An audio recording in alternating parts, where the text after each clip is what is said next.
Hey, free people. So you left corporate. So why don't you feel free? I know that you want to create a life of calm and clarity and a life that actually feels like yours. Watch this video to find out my tips on how you could start feeling free. You've either left corporate life already or you know this is the right thing for you.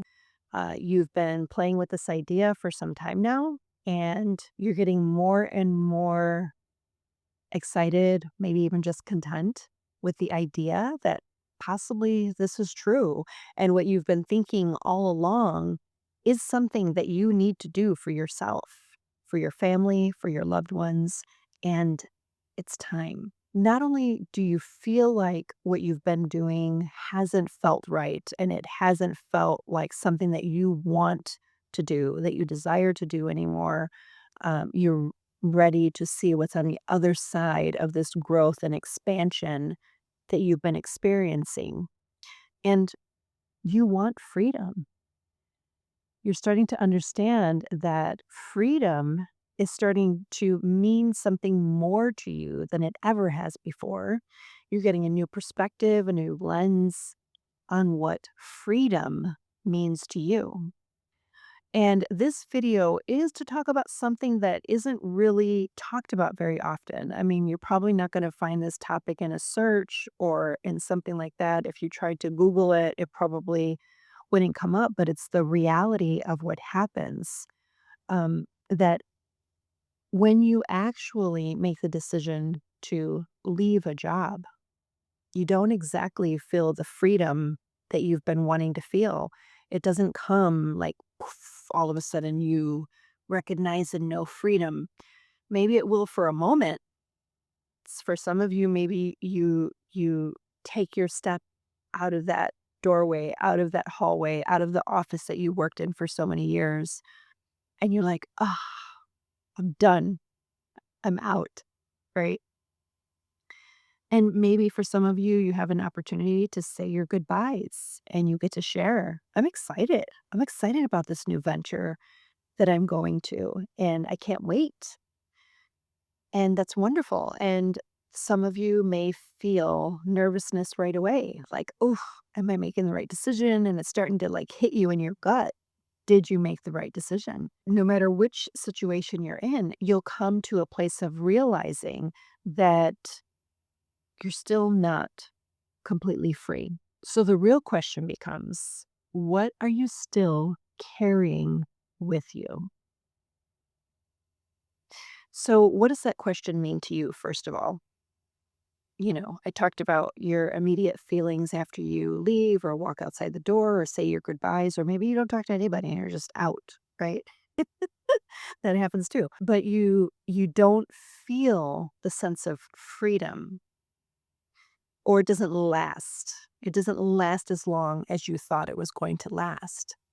So, this is when it's really important to step back and to ask yourself, what am I still carrying with me?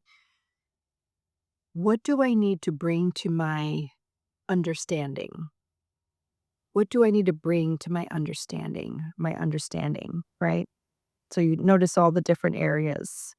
Maybe you're still thinking about something in the back of your mind. Maybe you get visions or see things in your sleep or see things that you face all the time still that will still be in your environment. And immediately you feel tight again. Maybe in your body, that feeling of freedom when you first said your goodbyes didn't stay. That feeling of freedom didn't stay within your body. So that's the next question we have to ask. What am I still holding on to? What am I still carrying with me? So the external pressure is gone, but the internal pressure isn't. That's still living in your body. You're still feeling it, which is why you're feeling stuck again. Those stuck feelings are surfacing again right now. So, what does that pressure sound like? For some of you, it may sound like I should be doing more. I should have done more before I left my job, before my last day of my job. I should have saved more. I should have reached out to more contacts. I should have I don't know, built my website. I should have made sales calls, whatever it is, right? I should have had a better plan. I need to figure this out now. I needed to figure this out yesterday. And you start feeling things like the pressure right now, like I can't waste any more time. I have to get moving. I've got to get these things done. So you're feeling that internal pressure. This internal pressure that comes with being a person that is a high achiever. You're used to doing things and excelling. You're used to taking on a task and getting it done and seeing your results and maybe even getting the accolades for it, a pat on the back, a bonus. So this phase really hits high achievers really really hard when you start putting your own internal pressure on, did I do enough? Did I prepare enough for this decision that I made?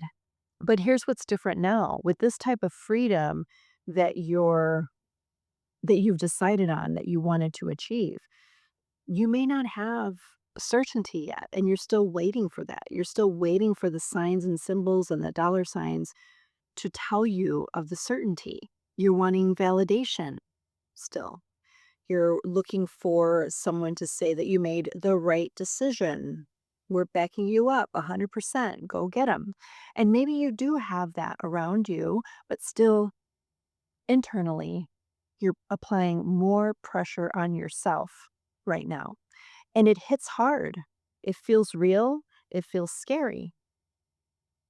And I'm here to share with you that all of that is okay. We can normalize these feelings that just come in.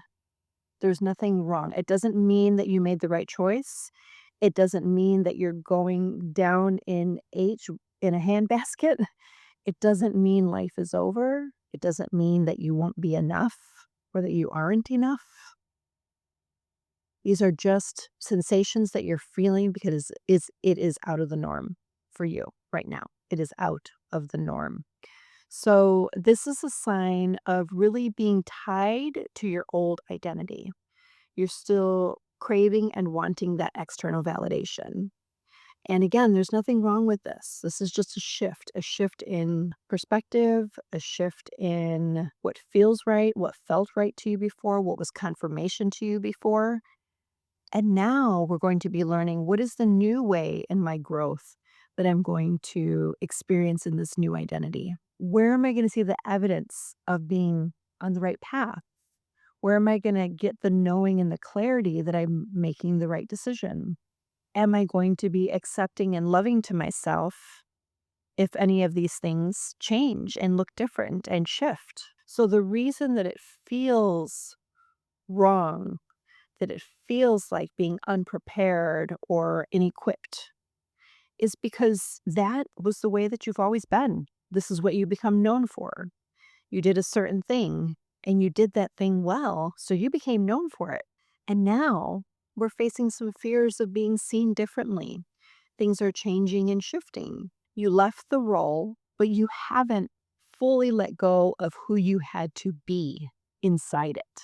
So, another thing that could be happening is that you may still be operating from fear. This could be a subtle fear. This could be a dramatic fear. This could be something underneath that's like, ooh, was this the right choice? And it could be something more extreme. If you're more of an emotional person like myself, you may shed a few tears. You may get angry. You may get scared and maybe even have nightmares, maybe feeling all of these things, right? But all of these things bring attention to you. All of these things make you pause and say, what are these emotions and feelings? And what are they trying to teach me and tell me now? So these dramatic fears are pretty obvious, right? But then we have going silent, hibernating, continuing to work and work without expressing. So in these stages, we might fall into overthinking. And this is why freedom can feel so confusing because it's not just about what you left, it's about what you're willing to release. This is exactly where the reset comes in. So I hope by now that you have taken advantage of grabbing my free reset. But if at this point you have not gotten the reset, I'd like you to click the link below now and get the reset. The reset is something that I use on autopilot now at this point, but it's really powerful when you practice it.